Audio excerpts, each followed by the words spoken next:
What's up, everybody? My name is Joe Brown. This is Heresy Financial. This year, as many of you know, I've lost a decent amount of weight. I started off 2021 at 230 pounds. Over the following 5 months, I lost 50 pounds to get down to my target weight of 180 pounds, and I have kept that weight off. I built some muscle along the way. So in this video, I wanted to share my journey with you because I've had a lot of questions about what I did, how I did it, and what I learned along the way. Keep in mind, I'm not a health expert, I'm not a doctor, I'm not a nutritionist. This is just my story and what worked for me. Ready? Let's dive in. Now, I've always considered myself an athletic person, a healthy person, and I played sports in high school, kept myself fit during college, but over the last couple of years, I had really let my health decline. This is what I looked like in January, at the beginning of 2021, almost exactly 1 year ago. Obviously, I was way overweight. I was 230 pounds. I'm 5'10", so my BMI was off the charts, not working out, not living an active lifestyle, and eating literally whatever I wanted. Fast forward to less than 5 months later, this is what I looked like in May of 2021. I had reached my target weight of 180 pounds, and as you can see, built a small amount of muscle as well. Now, obviously, rapid results like this are famous, or infamous, I should say, for being completely reversed and people slipping off the train and not being able to maintain results. So just for reference, this was a picture that I took just a couple of days ago. I weighed in that morning at 181 pounds, and if you put the two side by side, you can see that size-wise, I've built a small amount more muscle. I have a little bit more size, a little bit more definition. Nothing drastic, no massive changes, but obviously I've kept the results from May. So what's the story? What did I do? First, I went carnivore. If you're not familiar, the carnivore diet is anything that comes from animals and nothing that doesn't. So anything that's meat, that's cheese, that's eggs, that's organ meats, that's even honey comes from animals. Nothing that doesn't come from animals, no plant-based food. If you're interested in the best resource on learning about the carnivore diet, I recommend the Carnivore Code by Dr. Paul Saladino. Now, when I first started the carnivore diet, it was January 1st of 2021, and it was absolute torture.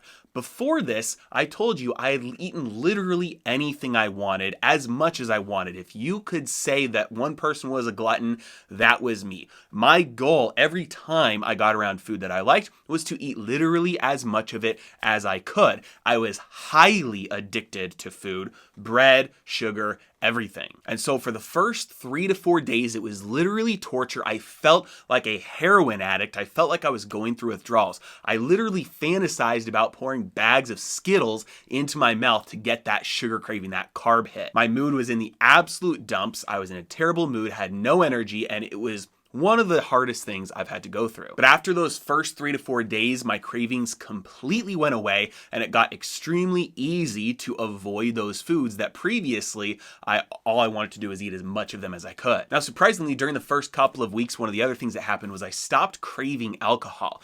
This was something I didn't even realize was happening to me before. I didn't even know that I was craving alcohol before. But once it went away, I realized that it used to sound really good to have a couple of beers, to have a couple of glasses of wine, and now alcohol for the most part doesn't even sound good to me anymore. So after I reached my target weight of 180, which was the goal that I had set for myself, many people started asking me, hey, are you going to start eating normal again? Have you added in any veggies or anything like that?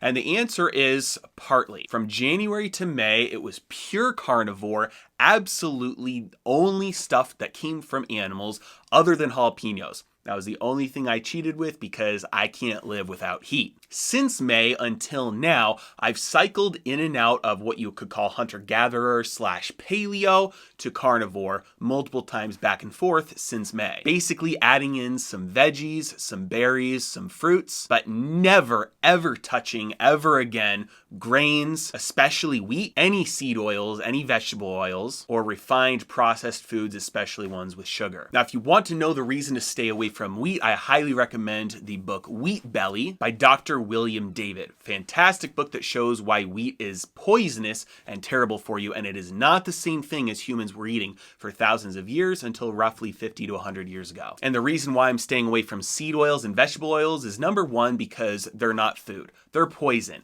Vegetable oils like canola oil, I believe, was originally designed as an industrial lubricant, and they noticed that they could make Crisco, which looked very similar to lard, so they started marketing it as food. If you don't believe me, just go watch 2 videos from how it works. I think it's Science Channel or Discovery Channel. First one, watch how olive oil is made. Basically, you take an olive and you squish it and oil comes out. They take that oil, put it in a jar, and sell it to you. That's real olive oil. Now go watch a video on how vegetable oils are made, seed oils.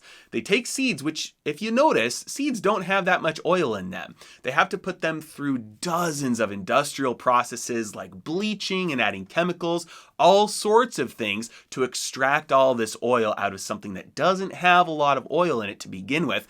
And the fact is that these are unstable, they oxidize, they're poisonous, they're not food. We were never meant to be eating these things. And it is the underlying source of almost every single chronic illness in America. So number one, why did I do this? Why did I decide to change so drastically? Kind of like the question is, what pushed me over the edge? And the answer is, honestly, just being completely transparent, I wanted to be able to look at myself in the mirror and like what I saw. That's it. Before this year, I was not enjoying the look of myself in the mirror. That's what I wanted to change. That's it. It was completely driven out of vanity. I didn't have some aha moment where I was, concerned or worried or scared that I wouldn't be able to walk my daughter down the aisle or anything like that. It was purely selfish. I wanted to enjoy what I looked at in the mirror. Now, other than dropping weight, were there any other benefits? The answer is yes. Number one, I stopped snoring. Now, this is something that didn't bother me, bothered my wife. That stopped probably within the first month. Haven't snored again. I sleep better. I have a lot more energy throughout the day because I'm not eating highly processed foods with lots of sugar. I don't have energy spikes and drops. If I need to do some sort of fasting, intermittent fasting, a lot of times I'll skip breakfast. I don't have any drop in energy or any massive hunger pains that prevent me from being able to do so. I also had a big boost in athletic energy. I realized in about April of 2021, my family and I went camping up north, higher altitude, and we went on a hike. And I realized we had hiked up this hill for about 10 or 15 minutes, and I realized I wasn't winded at all. And before doing something like that, I would have been breathing pretty hard. I would have been able to do it, but it would have made me breathe pretty hard. And I realized I was not winded whatsoever. And I was thinking, I was like, hey, well, 45 pounds, if I had a 45-pound pack on my back, that'd be pretty hard to carry up this hill right now. And so it was a moment where that clicked, that I'd been carrying around a lot of weight, 50 pounds extra from where I am right now for a long time, and I'd kind of gotten used to it, not realizing the negative effects it was having on me. So why carnivore? Why something that seems so extreme versus some of the other more moderate approaches? Well, number one, I've tried pretty much everything out there. I've been vegan before, I've done keto before, I've done intermittent fasting before, and either they didn't work at all or I put back on all the weight that I lost during that time. The other thing was that none of the other approaches that I've tried has ever gotten me to the point where I felt like I was cured or was freed from the addictions that I had to processed garbage foods. Now, other than my food intake, was there anything else that I changed, especially regarding exercise? That's a big question that I get. How much were you working out? Well, during the first 5 months, during the main part of my transformation, I was not working out a ton. I worked out a little bit. What I did was I bought some dumbbells, kept them in my room, and literally every time I went to the bathroom, I just did some sort of workout. I do some curls, I do some shoulder presses, I do some squats, and that was a way for me to be able to break into exercising in a way that would be sustainable. There's a great book by James Clear called Atomic Habits that talks about it's better to start something small that you can improve upon and iterate, because you can't get better at something that you've never started at all. And if you try to do something too extreme, like if I had tried to just go work out every single day, I might have quit because that might have been a little bit of too much of a commitment. Better to start small and iterate. And so that's what I did. A couple times a day, probably less than 5 minutes a day worth of working out. And over time that grew to the point where for the last probably 6 months of this year, I work out very consistently. I now go to the gym, I lift weights, and I also do Brazilian Jiu-Jitsu a couple times a week as well. The other thing I changed was I started getting in the sun more, at least 15 minutes a day. I will spend in the sun to get exposure, to get vitamin D. Most people know now vitamin D is extremely important. It's basically a hormone, regulates all sort of things, helps you stay healthy. So what about supplementation? A lot of people always ask me if I took any supplements to help me along the way. During the first 5 months, there were only 2 supplements that I took. Number 1 was vitamin D. I supplemented with vitamin D. And then number 2, I took organs. And this is desiccated organs. So they take animal organs and they dry them out, put them in powder form, and then put them in a capsule. The reason for this is because while I do eat organ meats, I don't think I eat enough of them to get all of my nutrients. Now, organ meats do have a lot higher of a nutrient density than nut vegetables, especially when you consider the bioavailability of the nutrients that we actually need to live. So I take supplements from Ancestral Supplements, and they have liver, heart, kidney, spleen, testicles, you name it, they've got it. So I take a blend of organ pills from them. And then finally, the last thing I want to share with you about this that I've learned is that if you've got some big goal ahead of you, if you've got something that you want to accomplish, it's not the sticking to it that's difficult. It's the making up your mind that it's going to happen beforehand that's the difficult part. Because deciding to try something and deciding to do something, those are not different levels of the same thing. They are fundamentally different things. When you decide to try something, what you're committing to is trying out several different paths, trying out different actions, and hoping that a result or a desired outcome will happen. Deciding to do something, again, is qualitatively different. You're committing to the outcome, regardless of the necessary actions or pivots or paths that it takes to get there. No matter what, you've committed to the outcome, not to just the attempt. And 1 year ago, I committed to the outcome of losing 50 pounds, regardless of how long it was going to take or what I would need to do to get there. If I had gone those first 5 months and I wouldn't have lost my full 50 pounds, maybe I would have then had to start working out a lot more. Maybe I would have had to try a different diet approach. Maybe I would have had to try many things. But one thing never changed. I was committed. I knew no matter what, I was not ever going back to the lifestyle that I had before, which was sedentary and a glutton. No matter what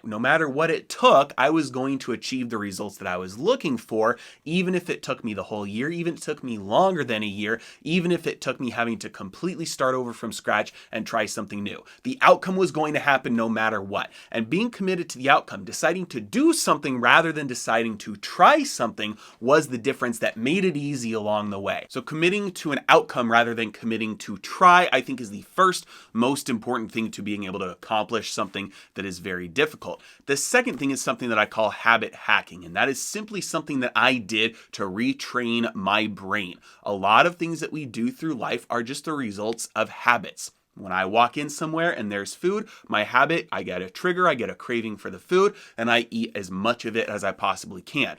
So the thing that I had to do is I had to start training my brain to switch that pain and pleasure signal. Every time that I see a cookie, piece of candy, chips, ice cream, bread, pizza, whatever it is, I tell myself, poison.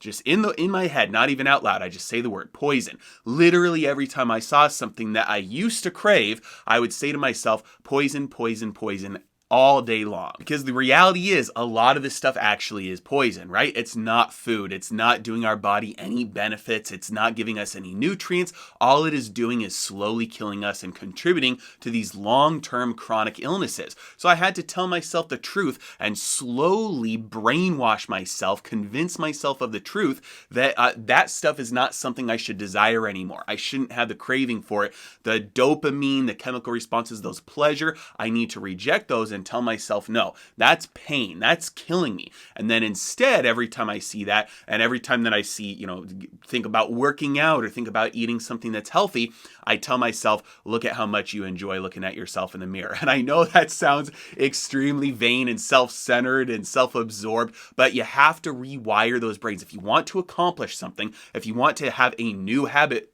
put on a new habit, put off an old habit, you have to rewire the pain and pleasure signals in your brain. And if it takes something like that, which it did for me, I'm okay with that because ultimately it's helping me do something that is far more beneficial long term. So I hope this provides some hope, some clarification, and some action steps for anybody who is as fat and unhealthy as I was, because no matter what, you're not stuck. Commit to the outcome and you'll get there. As always, really appreciate you guys. Thank you so much for watching. Have a great day.